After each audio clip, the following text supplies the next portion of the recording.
বদৰুদ্দিন আজমলৰ দৰে অসমত বহুত ধনী মানুহ আছে। এতিয়া আপুনি কিছুমান দোকানত সাহায্য বিচাৰি গ'লে কি কয় জানে, মোৰ দাদা নাই, দাদা পাঞ্জাৱ গৈছে, বিহাৰ গৈছে, ৰাজস্থান গৈছে, মই একদম সৰু কিবা এটাহে দিব পাৰিম, বেছি দিব নোৱাৰিম। এইটো হৈছে ছিষ্টেম। বদৰুদ্দিন আজমলতকৈ ধনী মানুহ অনা অসমীয়া মই বহুত মানুহ দেখিছোঁ, বহুত মানুহ লগো পাইছোঁ, যি নেকি 10 দিন অসমত থাকে, 10 দিন বাহিৰত লাখ বিলাসিতা কৰে, আৰু বিজনেছ ব্যৱসায় ক'ত কৰে? অসমত কৰে। আজি বানপীড়িত জনতাৰ বাবে ডনেশ্যন কোনে উঠাই আছে? সাধাৰণ শ্ৰেণীৰ মানুহখিনি, যিবোৰ আমাৰ নিচিনা মানুহ। আৰু ডনেশ্যন কোনে দি আছে? যিবোৰ সাধাৰণ দোকানী, ড্ৰাইভাৰ, গাড়ী ড্ৰাইভাৰ বা অন্যান্য ব্যক্তিসকলে 10 টকা, 5 টকা, 100 টকা, 500 টকা এনেকৈ দি ৰাইজক সহায় কৰিবৰ কাৰণে যথেষ্টভাৱে এই সাধাৰণ শ্ৰেণীৰ লোকসকল ওলাই আহিছে। আৰু অসমৰ 2-এজন মানুহ ওলাই আহিছে যি নেকি বৃহৎ আকাৰে সহায় কৰিছে। আজি বদৰুদ্দিন আজমলৰ পইচা আছে, কিবা আছে, বহুত মানুহে কৈ আছে যে যি টি কথা লিখি আছে দেখিছোঁ, কিন্তু বদৰুদ্দিন আজমলৰ টকা আছে যদিও তেওঁৰ লগত এটা মন আছে, সৎ এখন হৃদয় আছে। মই 100 বাৰ ক'ম এইটো কথা। আগৰ পৰা আমাৰ ৰাজনৈতিক কিবা আদৰ্শ নিমিলিব পাৰে, কিন্তু তেওঁ আগৰ পৰা মানুহক ধৰ্ম নিৰপেক্ষতা দৃষ্টিৰে চাই তেওঁ নিৰপেক্ষভাৱে মানুহক সহায় কৰি আহিছে। এনেকুৱা টকা থকা মানুহ আৰু বহুত আছে। আজি মই ৰাস্তাত দেখিছোঁ যে, যোৱাকালি এখন মই ফটো দেখিছোঁ যে এজন খুব দৰিদ্ৰ শ্ৰেণীৰ মানুহে 10 টকা এটা আগবঢ়াই দিছে। এইটো হৈছে মন।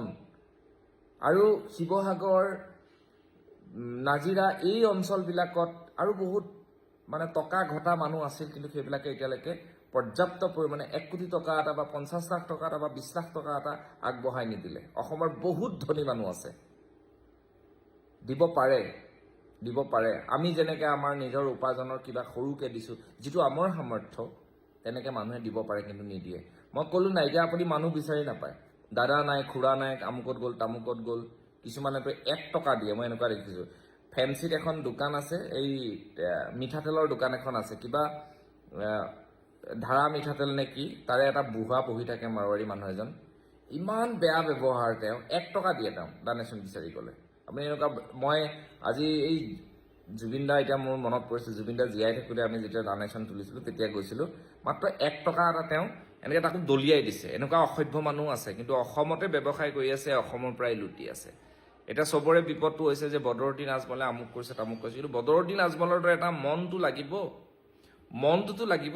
আজি আমাৰ সাধাৰণ শ্ৰেণীৰ মানুহখিনিয়ে, অসমৰ ভিন্ন প্ৰান্তৰ কণ্টেণ্ট ক্ৰিয়েটৰসকলে বা ইউটিউবাৰসকলে যিমান পাৰিছে, বা ৰাইজে যিমান পাৰিছে, আজি মই এটা খবৰ পাইছোঁ যে এজন মানুহে তিনিচুকীয়াৰ পৰা নিজৰ ফালৰ পৰা, অসমীয়া মানুহ নিজৰ ফালৰ পৰা তেওঁ 1 গাড়ী ব্ৰেড লৈ গৈছে, কোনোবাই 1 গাড়ী পানী নিছে।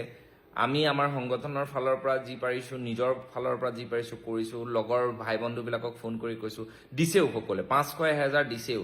কালি ৰাতি 11:30 মান বজাত গোৱালপাৰাৰ পৰা এগৰাকী মানুহে ফোন কৰি কৈছে যে ভাইটি তোমালোকে দি আছা, আমিও সহায় কৰিব বিচাৰিছোঁ, গতিকে মই তোমাক 500 টকা এটা দিছোঁ। তাৰ আগদিনাও তেনেকৈ বহু মানুহে 500, 200 এনেকৈ দিছে। সেইখিনি আমি ৰাতিপুৱালৈ দি দিছোঁ যোৰহাটৰ পৰা। আজি আমাৰ বহু সংখ্যক বস্তু শিৱসাগৰলৈ যাব।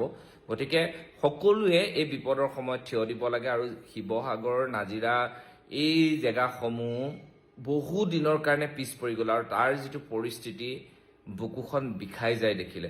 আপুনি ভাবিছে নি অকল আজিয়ে এইটো হৈ থাকিব? আজিয়ে হৈ নাথাকে, এইটো 2-3 বছৰৰ কাৰণে হৈ থাকিব। সকলোকে বিনম্ৰতাৰে ক'ম, যিমান পাৰে নিজেই গৈ বা নিজৰ চিনাকি মানুহৰ হাতেৰে ভিতৰুৱা অঞ্চলত যিখিনি পাৰে সেইখিনি ডনেশ্যন দিব বুলি মই বিনম্ৰতাৰে অনুৰোধ কৰিছোঁ। জয় আই অসম।